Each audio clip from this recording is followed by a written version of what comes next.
ওকে, তো সবাই কেমন আছো? তো আজকের ক্লাসে আমরা আলোচনা করব ক্যাকটাসের যে অভিযোজনগত বৈশিষ্ট্য। এরকম ধরনের যদি প্রশ্ন আসে তাহলে আমরা এখানে যে ছোট প্রশ্ন সেখানে কি কি লিখবো এবং পয়েন্ট টু পয়েন্ট সেটা লিখলে আমাদের পুরো আনসারটা চলে আসবে। তো প্রথমেই আমরা ক্যাকটাসের অভিযোজনগত যে বৈশিষ্ট্য রয়েছে সেখানে প্রথমে আমাদের জানতে হবে যে অভিযোজন, এই যে অভিযোজন শব্দটা রয়েছে এটার মানেটা কি। অভিযোজন শব্দটার মানেটা কি এটা আমাদের জানতে হবে। তো এখানে অভিযোজনের মানেটা আমরা যদি দেখি তাহলে দেখতে পাবে কি অভিযোজন মানে যে পরিবেশের সঙ্গে মিলিয়ে নেওয়ার যে বিশেষ বৈশিষ্ট্য তাকে বলা হচ্ছে অভিযোজন। ঠিক আছে, তাহলে পরিবেশের সাথে মিলিয়ে নেওয়ার যে বিশেষ বৈশিষ্ট্য রয়েছে তাকেই কিন্তু বলা হচ্ছে অভিযোজন। ঠিক আছে, এইবার ক্যাকটাস কি? ক্যাকটাস হচ্ছে এক ধরনের জেরোফাইট উদ্ভিদ। জেরোফাইট উদ্ভিদ বলতে কি, এই যে এই ধরনের যে কাঁটা জাতীয় উদ্ভিদ রয়েছে, এই ধরনের যে কাঁটা জাতীয় উদ্ভিদটা রয়েছে তাকে কিন্তু আমরা ক্যাকটাস বলি। এই ধরনের উদ্ভিদগুলো বিশেষত শুষ্ক মরুভূমির দিকে জন্মায়। হুম এবং খুব কম জলেতে কিন্তু এগুলো বেঁচে থাকতে পারে, মানে এদের জন্য কিন্তু কোনো কম জল দরকার হয়, মানে খুব বেশি জলের প্রয়োজন নয়, কম জলের এখানে পেলেই এরা কিন্তু শুষ্ক মরুভূমিতে বেঁচে থাকতে পারে। এবার আমরা দেখব ক্যাকটাসের যে অভিযোজনগত বৈশিষ্ট্য সেগুলো কি কি রয়েছে। প্রথমে যদি আমরা 1 নম্বর পয়েন্ট করে লিখি তাহলে কি হবে, পাতা কাঁটার তৈরি হতো। এই ছবিটা দেখতে পারো তাহলে বুঝতে পারবে এখানে কিন্তু যে পাতাগুলো রয়েছে তার মধ্যে কিন্তু অনেক কাঁটা রয়েছে বা কাঁটায় যুক্ত পাতা। ঠিক আছে, আচ্ছা, এতে কি হয় না পাতাগুলো কাটার মতো হয়ে থাকে এবং পাতাগুলো কাটার মতন যখনই হয়ে থাকবে এতে কি হবে না জল কম বের হবে, মানে বাষ্পীভবন যেভাবে অন্যান্য উদ্ভিদরা কি করে পাতা দিয়ে বাষ্পীভবন করে, তো এখানে কিন্তু সেই বাষ্পীভবনটা হবে না। ঠিক আছে, আচ্ছা, এরপর কি হচ্ছে না পশু পাখির যে উপদ্রব সেখান থেকেও কিন্তু এই কাঁটাগুলো কিন্তু এই ক্যাকটাস জাতীয় উদ্ভিদকে বাঁচায়।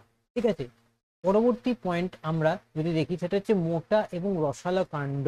যে ছবিটা তোমরা দেখতে পাচ্ছ এখানে যে মোটা এবং রসালো কাণ্ড রয়েছে, যথেষ্ট মোটা। এখানে কি হয়, এই যেহেতু মোটা এবং রসালো কাণ্ড হয় তার কারণে কাণ্ডের ভেতরে অনেকটা পরিমাণ জল এরা জমিয়ে রাখতে পারে, কাণ্ডের ভেতরে অনেকটা পরিমাণ জল জমিয়ে রাখতে পারে। ঠিক আছে, আচ্ছা, এর পরবর্তী কি হচ্ছে না কাণ্ড সবুজ হয় এবং মোটা হয়, অবশ্যই সবুজ হবে।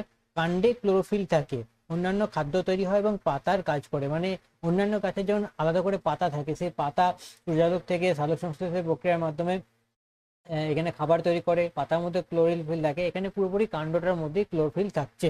তো পুরোপুরি কাণ্ডটাই এখানে যেহেতু পাতা কম থাকে বা কাঁটা জাতীয় পাতা হয় সেক্ষেত্রে পুরো কাজটাই এখানে কাণ্ড করে দিচ্ছে। নেক্সট হচ্ছে এখানে মোমের আবরণ থাকে। এবার কি হচ্ছে না অন্যান্য পাতাগুলো যেমন একটা নর্মাল মোলায়েম হয়, এখানে কি হবে, এখানে যে পাতাগুলো আছে সেগুলো কিন্তু একটা মোমের আবরণ থাকছে। ঠিক আছে, মোমের আবরণ থাকছে। এতে কি হচ্ছে না এতে যে সমস্ত জল, যে জলটা সেই জলটা এই মোমের মধ্যে কিন্তু জমে থাকতে পারে, মানে অল্প জল এখানে খরচা হয়, প্রচন্ড তাপে জল যে বেরিয়ে চলে যাবে, একই এখানে জল নেই মরুভূমি অঞ্চলে, জলের অভাব, সেই জলের অভাব থাকার জন্য কিন্তু সেই জল এখান থেকে বেরিয়ে চলে যেতে পারবে না মোমের আবরণ থাকলে। পরবর্তী পয়েন্ট হচ্ছে গভীর এবং ছড়ানো মূল, যে মূল অর্থাৎ গাছের যে রুট।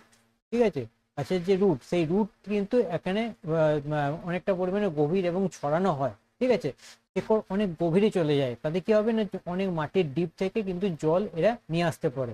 ঠিক আছে, এই যে দূরের ও গভীর মাটির জল টেনে নিয়ে আসে। ঠিক আছে, 5 নম্বর পয়েন্ট হচ্ছে আমাদের ছোট ছিদ্র। 5 নম্বর পয়েন্ট আমাদের ছোট ছিদ্র, গাছের ছিদ্র নিচে বসা অবস্থায় থাকে, যে গাছের ছিদ্র নিচের দিকে থাকে এবং জল কম হারায়, এই কারণে কি হচ্ছে জলের যে বেরিয়ে যায় সেটা কিন্তু কম বেরোয় এখানে।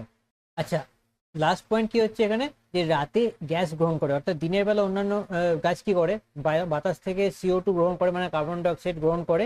এখানে ঠিক উল্টোটা, এখানে রাত্রির বেলা কিন্তু এখানে বাতাস থেকে কার্বন ডাইঅক্সাইড গ্রহণ করে, দিনের বেলা ছিদ্রগুলো বন্ধ রাখে যাতে সূর্যের তাপেতে জল না বেরিয়ে যায়। আর এই প্রক্রিয়াটা, যে প্রক্রিয়াটা রয়েছে সেটাকে CAM বিপাক প্রক্রিয়া বলে, CAM বিপাক প্রক্রিয়া বলে। আর যদি এই পুরো জিনিসটা তোমাদের এক লাইনে মনে রাখতে হয় তাহলে এখানে কিন্তু ক্যাকটাসের অভিযোজন ইকুয়াল টু কম জলে বেঁচে থাকার জন্য কাঁটা পাতা, রসালো কাণ্ড, মোমের আবরণ এবং গভীর মূল। দেখো প্রত্যেকটা পয়েন্টই কিন্তু এখানে একটা লাইনের মধ্যে দেওয়া আছে। ঠিক আছে, তাহলে এখানে বোঝা গেল তোমাদের অ্যাকচুয়ালি যে ক্যাকটাসের অভিযোজনগত বৈশিষ্ট্য তার কি কি পয়েন্ট কাকে বলে এইভাবে লিখে দেবে, তাহলে কিন্তু ছাঁকা পুরো একবারে ফুল মার্কস হয়ে যাবে, একদম পুরো ফুল। ঠিক আছে, চলো।